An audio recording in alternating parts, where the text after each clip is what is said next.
Oltre 200 i delegati che hanno partecipato allo spazio Temenos di via Pirandello al primo congresso regionale del FAI tenuto ad Agrigento per festeggiare anche i 20 anni del FAI in Sicilia.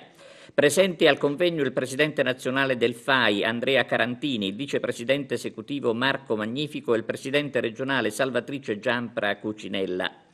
Contiamo, ha detto Carantini, di fare il convegno nazionale a Palermo. Agrigento è nel cuore del FAI, soprattutto per la Colimpetra. Parole di elogio anche per chi gestisce la valle. Il parco archeologico, ha aggiunto il presidente nazionale del FAI, è gestito in modo competente. Diversamente da prima possiamo dire che siamo ad una svolta epocale per Agrigento. Un meritato riconoscimento questo per il lavoro svolto dal presidente Bernardo Campo e dal direttore Giuseppe Parello. È stato lo stesso Carantini a parlare della Colimpetra, un sito illustre, ha detto, ma poco conosciuto, ed è per questo motivo che il FAI, in collaborazione con il Parco Archeologico, procederà ad una campagna di scavi. Grazie proprio al FAI si potrà quindi conoscere la storia che interessa il sito che si trova nel cuore della Valle dei Templi. Possiamo fare un consuntivo dei lavori qui ad Agrigento? Beh, intanto sicuramente siamo orgogliosi di avere il primo convegno regionale qui ad Agrigento, il primo convegno regionale del FAI in Italia.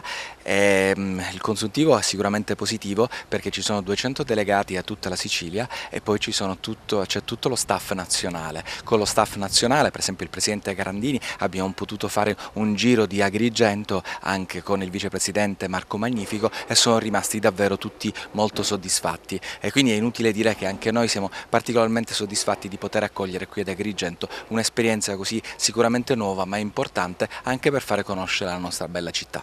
Ecco, c'è un progetto del FAI in collaborazione con il Parco Valle dei Templi sulla Colimpetra, di che si tratta? Beh, già abbiamo investito tanto sulla Colimpetra, pensiamo di fare ulteriori ricerche. Ieri abbiamo fatto un sopralluogo con il presidente Carandini e vedremo se dalle ricerche verrà fuori qualcosa di importante e successivamente alle ricerche poi faremo gli investimenti necessari. Però sicuramente adesso che la Colimpetra ha raggiunto il pareggio del bilancio, il FAI vuole continuare a investire qui ad Agrigento.